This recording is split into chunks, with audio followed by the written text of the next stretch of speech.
जेको government rate fix करे घटि में घटि उनजो नोटिफिकेशन ॾिए ऐं जेके कटौती मॉइस्चर ते आहे या ॿियूं कटौतियूं आहिनि उन्हनि जी हिकिड़ी प्रॉपर जेको आहे सो नोटिफिकेशन निकिरे, प्रॉपर लिस्ट उनजी ठहे ऐं हर कारखाने वारे खे जेको आहे सो इहो डायरेक्शन हुजे त बाबा इन लिस्ट खे जेको आहे सो प्रॉपर डिस्प्ले करे रखो। हिननि जी हिकिड़ी माना मन मस्ती आहे या हिननि जी जेका आहे सा मन मस्ती इन सेंस में कि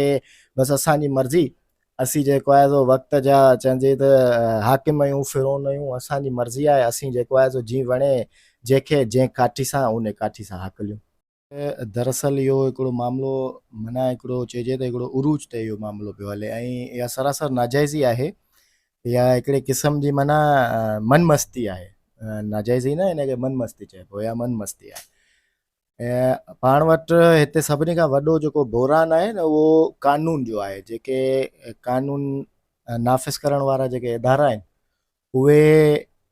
अलाए जे छो जेको आहे सो ख़ामोश आहिनि, ॻाल्हि सम्झ में नथी अचे। त जॾहिं असांखे हुकूमत हिकिड़ा कानून ॾिना आहिनि त असांखे उन्हनि ते हलणु खपे न। जीअं हाणे हींअर जेको सूरत हाल हले पई, जेके कारखाने जा मालिकान आहिनि उहे पंहिंजी जेको आहे सो माना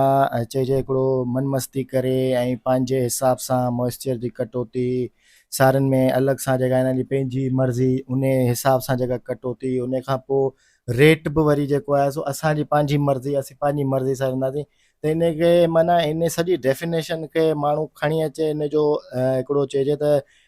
लफ़्ज़ इहो थींदो त या मन मस्ती आहे। सो इहा इंतिहाई नाजाइज़ी आहे। इन नाजाइज़ी में न सिर्फ़ु जेको आहे सो पंहिंजो ज़मींदार पर हारी ऐं उन सां गॾु ॿिया जेके मज़ूर तबिको कमु करे थो उहो सभु जेको आहे सो इन सां इफेक्ट थियनि पिया। असांजी हुकूमत खे खपे त इहो जेको पुरज़ोर मामिलो हींअर उथियो आहे, जेके माण्हू उजागर थिया आहिनि इन ते, जेके रड़ियूं कनि पिया, जेके मामलात खे फिटंदे ॾिसनि पिया, उन्हनि जी जेको आहे सो रड़ियुनि ते फौरी तौरु नोटिस वठी उन्हनि जी आवाज़नि खे जेको आहे सो महिरबानी करे का हीड पे कनि, उन्हनि खे जेको आहे सो का मोट ॾियनि। उन्हनि जे लाइ जेको आहे सो को घटि में घटि हिकिड़ो सरकारी तरीक़े सां जेको प्राइस फिक्सेशन आहे उहा त कनि।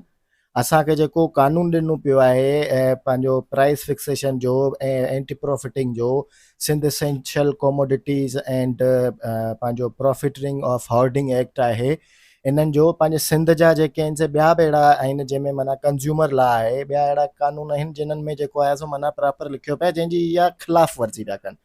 ऐं इन्हनि खे खपे त उन में जेको आहे सो माना प्रॉपर वे में इनखे डील कनि। असां पुरज़ोर अपील कंदासीं DC साहब खे त उहे ज़िले जा जेको आहे सो एडमिनिस्ट्रेटिव अथॉरिटी आहिनि, उन्हनि खे खपे त ज़िले में जेके इहे नाजाइज़ियूं हलनि पियूं,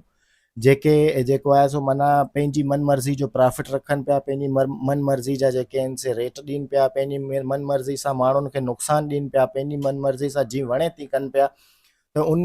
तबिके खे जेको आहे सो रोकियो वञे न। त हिकिड़ो वक़्तु इहो ईंदो, अची वियो आहे पर अञा बि हालात ख़राबु थींदा। इहो वक़्तु हींअर अहिड़ो पियो हले जो माना ग़रीब खे जेको आहे सो उहो दॿाईंदा वञनि ऐं जेको आहे सो अमीर अञा अमीर थींदो वञे, ग़रीब वीचारो अञा पिसबो वञे, अञा ग़रीब थींदो वञे। त असांजी जेको आहे सो इन मामले में पुरज़ोर अपील आहे त महिरबानी करे इन मामले खे हल कयो वञे। जे न त ॿी सूरत पोइ असांखे कानूनी क़दम खणी हाईकोर्ट में CP फाइल करणियूं पवंदियूं ऐं पोइ जेको आहे सो असांखे इन मामले खे कोर्ट लाइ रुख ॾियणो पवंदो त जीअं असांजे जेको आहे सो मामलातनि जो को रिज़ल्ट अचे। साईं मूं उहो ई अर्ज़ु कयो त जेको माण्हू जेको आहे सो माना हींअर पंहिंजो आवाज़ जेके आहिनि से उथारीनि पिया, जेके पंहिंजो वॉइसिस रेज़ कनि पिया, त उन्हनि खे जेको आहे सो गवर्नमेंट महिरबानी करे उन्हनि खे मोट ॾिए, उन्हनि आवाज़नि खे महिरबानी करे जवाब त ॾिए,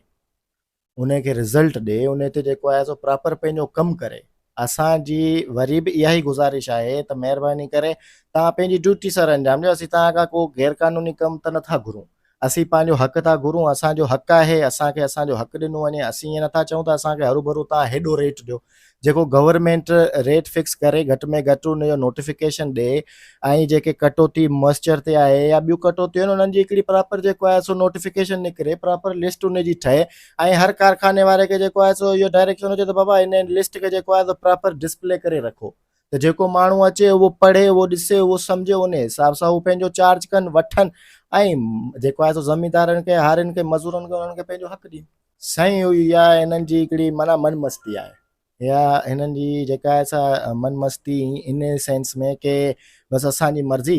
असीं जेको आहे सो वक़्त जा चइजे त हाकिम आहियूं, फिरौन आहियूं, असांजी मर्ज़ी आहे, असीं जेको आहे सो जीअं वणे जंहिंखे जंहिं काठी सां उन काठी सां हकलियूं। मीडिया जी प्लेटफॉर्म त असीं इहो ऐलान करियूं था त जे अगरि हे नथा जेको आहे सो असांखे पंहिंजो प्रॉपर मोट ॾीन त पोइ बसूरत इन जे असांखे मजबूरन जेको आहे सो पंहिंजो कदम अॻियां वधाइणो पवंदो, कोर्टुनि जी तरफ़ रुख करणा पवंदा। त पोइ असां जेको आहे सो जीअं असां वटि आवाम अचे थी को जेको आहे सो पंहिंजो शिकायत खणी या अहिड़ी का ॻाल्हि खणी त असीं उन्हनि सां भरपूर ताउन कंदासीं, भरपूर उन्हनि जी मदद कंदासीं।